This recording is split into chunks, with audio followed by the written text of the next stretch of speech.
बिलाल अजहर कियानी साहब रहनुमा मुस्लिम लीग नून हमारे साथ हैं।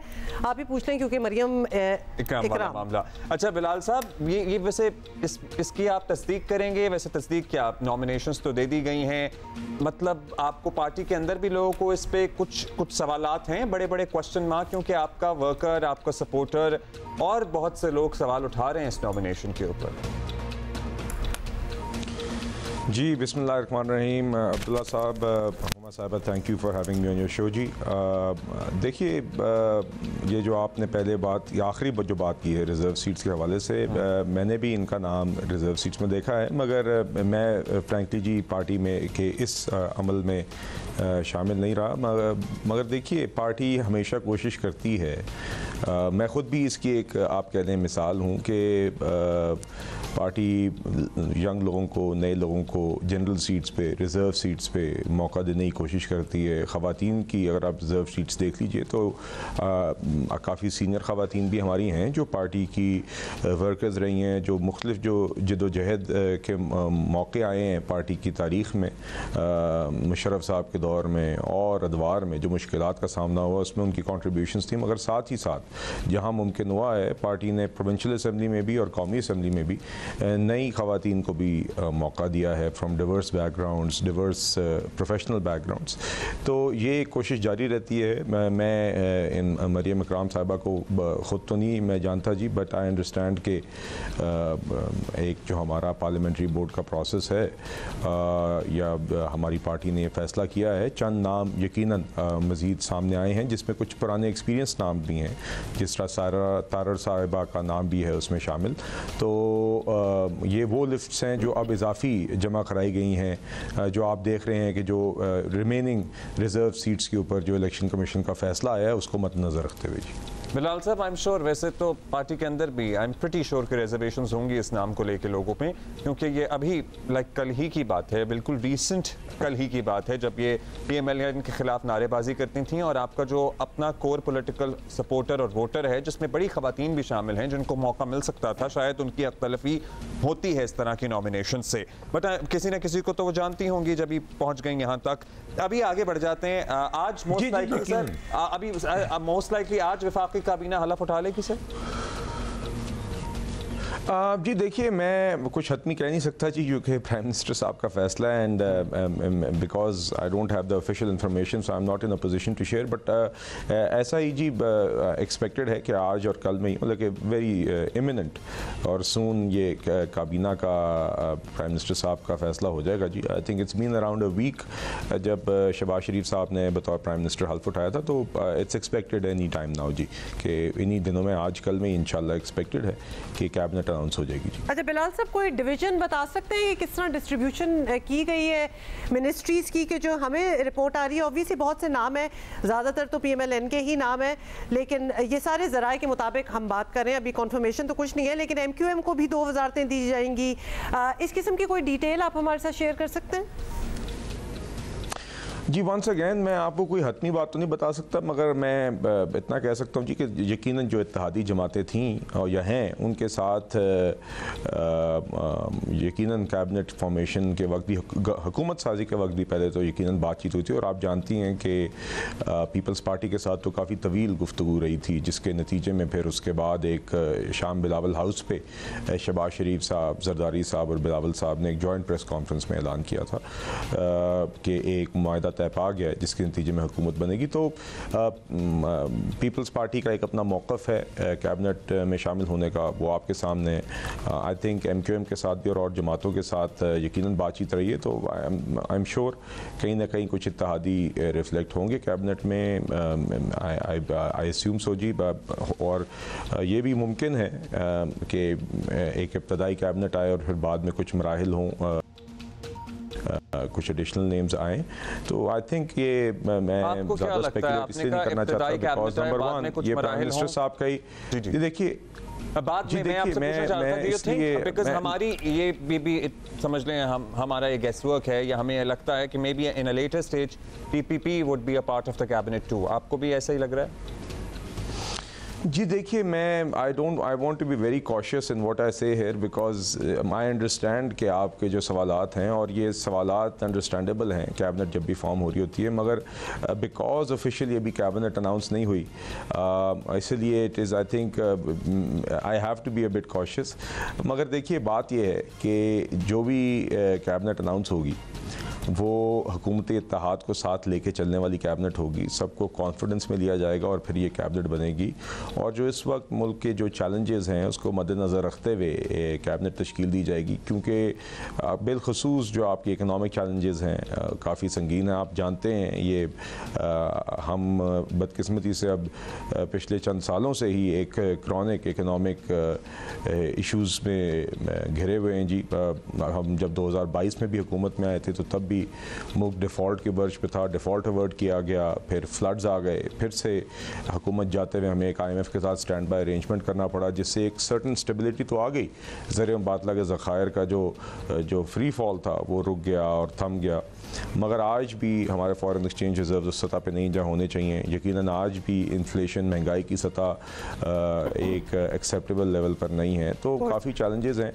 और अब हमें एक ऐसी स्टेबल और एक्सपीरियंस्ड और काबिल हुकूमत चाहिए जो अब इन चैलेंजेस को हेड ऑन ले और निपटे। जी, टॉकिंग ऑफ विच अगर बात की जाए इस हुकूमत की, और जो नाम एटलीस्ट अभी तक ज़राए के मुताबिक सामने आ रहे हैं, a lot of them are repetition of the PDM हुकूमत। अब हमने देखा है कि जब कैंपेनिंग हो रही थी फॉर द इलेक्शंस तो PDM की हुकूमत और उस टेन्योर का जिक्र भी नहीं किया जाता था, क्योंकि उनकी परफॉर्मेंस जो थी इतनी खास नहीं थी। अगर वही बहुत से वही चेहरे हम सामने ले आए, एक्सपेक्टेशन क्या रखी जाए कि अब कुछ सीख लिया होगा अपनी बड़ी रीसेंट टेन्योर से, कुछ चेंजेस होंगी, क्योंकि नाम बहुत रेप्लिकेट हो रहे हैं, सेम नाम है।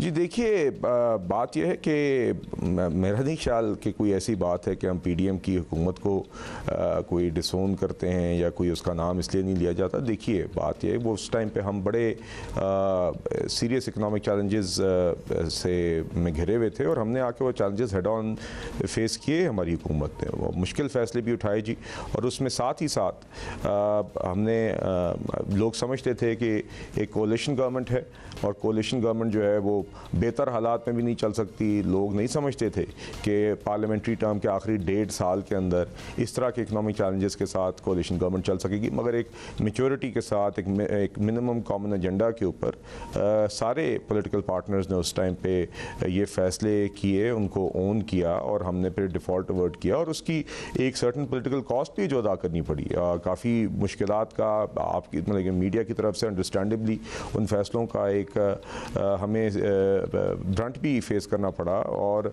मगर हमने वो फैसले उठाए।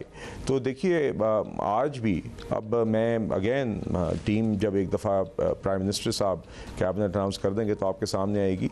मगर वंस अगेन आज भी जो इकनॉमिक चैलेंजेस हैं उसको आपको ये हुकूमत हेड ऑन इसको टैकल करते हुए नज़र आएगी। आपने देखा है कि शहबाज शरीफ साहब ने हुकूमत में आते ही सबसे पहले इब्तदाई दिनों में 3, 4, 5 मीटिंग्स जो हैं वो ली ही इकनॉमिक चैलेंजेस पे हैं, चाहे वो IMF के साथ ऑन गोइंग प्रोग्राम है, आगे पोटेंशियल प्रोग्राम है, चाहे वो FBR के रिफॉर्म्स हैं, चाहे वो प्राइवेटाइजेशन का अमल है जिसमें PIA की एक ऑन गोइंग प्राइवेटाइजेशन प्रोसेस है, चाहे वो सर्कुलर डेट के से रिलेटेड मामलात हैं। तो काफ़ी सीरियसनेस के साथ उसके ऊपर ऑलरेडी काम शुरू हो गया है और ये काम आपको इस हुकूमत में आगे चलते हुए नज़र आएगा। मैं जहाँ तक तवक्कुआत की बात है, क्योंकि आपने तवक्कुआत की बात की, तो मैं इतना कहना चाहूँगा कि आवाम को ये तवक्को करनी चाहिए और इंशाल्लाह ये आवाम को नज़र आएगा कि इंशाल्लाह ये जो हमारे क्रॉनिक इकनॉमिक चैलेंजेस हैं, जो रिफॉर्म्स जिसकी हम बात करते रहते हैं बार बार, जो बदकिस्मती से यहाँ पे एक पॉलिटिकल इंस्टेबिलिटी की वजह से डिले होते रहे हैं, उसके ऊपर अब आपको ये हुकूमत हेड ऑन काम करते हुए नज़र आएगी,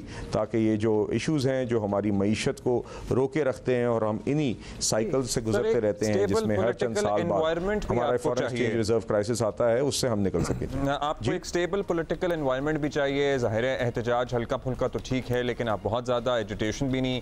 अगर आप लोगों को काम करना है जैसा कि आप इरादा जाहिर करते हैं, अगर बहुत एजुटेशन होगी तो इससे सारा प्रोसेस भी मुतासर होता है।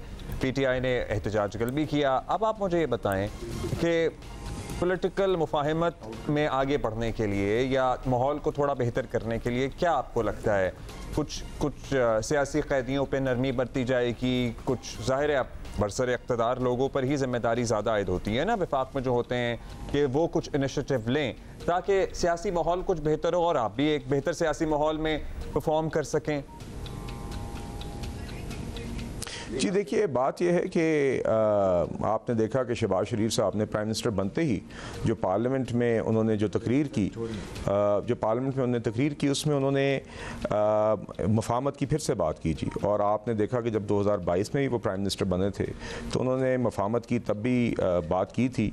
और बात यह है कि हमारी जमात ने कभी भी हाथ आगे बढ़ाने से कभी भी गुरेज नहीं किया। आपको याद होगा 2018 से 22 के दरमियान भी जब वो इमरान खान साहब वज़ीर आज़म थे, मुसल्लत शुदा ही सही मगर वज़ीर आज़म थे, तो तब भी उनकी अना ने उनको इजाज़त नहीं दी कि वो लीडर ऑफ द अपोजिशन का हाथ मिला सकें, अहम नेशनल इश्यूज़ पे साथ बैठ सकें। बालाकोट जैसा मामला था। मगर हमने जब 2013 से 18 की हुकूमत थी तो जब ये बाहर PTI वाले धरने भी कर रहे थे, जब बाहर कंटेनर के ऊपर खड़े होकर पार्लियामेंट को लानत भेज रहे थे, जब सुप्रीम कोर्ट की दीवारों पर शलवारें टांग रहे थे, हमने तब भी इनको इलेक्शंस एक्ट जैसे अहम बिल की पार्लियामेंट्री कमिटीज़ में दावत दे के इनको अमल में शामिल रख के ना सिर्फ दावत दी बल्कि साथ शामिल रखा और उनकी इनपुट ली। तो हम देखिए आज भी हाथ बढ़ा रहे हैं।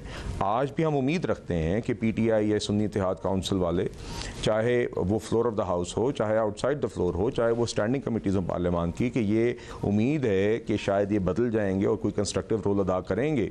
मगर बदकिस्मती से अभी कोई इसके इम्कानात नहीं लग रहे। और उसकी मैं एक मिसाल इमरान खान साहब का वो ख़त के बतौर दूंगा जो इमरान खान साहब ने अभी PTI को लिखा है। तो बदकिस्मती से ये उसी अमल का तसलसल है जो हमने 2022 में देखा, जब शौकत तरीन और तैमूर झगड़ा की ऑडियो लीक सामने आई थी, जब उनकी बतौर प्रोविंशियल फाइनेंस मिनिस्टर तैमूर झगड़ा ने जो IMF को उस वक्त चिट्ठी लिखी थी कि किसी तरह IMF के साथ कोई डिस्कशंस जो हैं वो डीरेल हो जाएं और सबुटाज हो जाएं।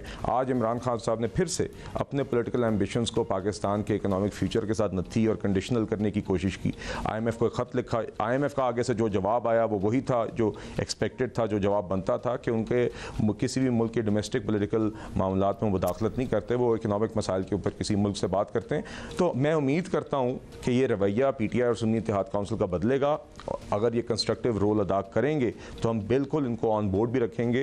हाउस, पार्लियामेंट, नेशनल असेंबली में ट्रेजरी बेंचेस और अपोजिशन दोनों एक गाड़ी के दो पहिए होते हैं और हम चाहते हैं कि दोनों अपना रोल किरदार अदा करें। मगर अगर किसी का ये ख्याल है कि वो उनका सिर्फ वाहिद मकसद ये है कि गवर्नमेंट को मफलूज कर दें, रियासत ना चल सके, पार्लियामेंट की प्रोसीडिंग्स को मफलूज कर दें ताकि वहाँ पे कोई लेजिस्लेशन ना हो सके, आवाम का कोई काम ना हो सके, तो ये भी इनकी गलत फहमी है। हम चाहते हैं कि इनके साथ मिल के कंस्ट्रक्टिव तरीके से आगे काम करें। मगर अगर एक डिस्ट्रक्टिव रोल उनकी तरफ से अदा किया जाएगा तो उनकी वजह से काम रुकेगा नहीं जी, काम होगा और काम होता हुआ नजर आएगा। ठीक है जी, बहुत शुक्रिया आपका।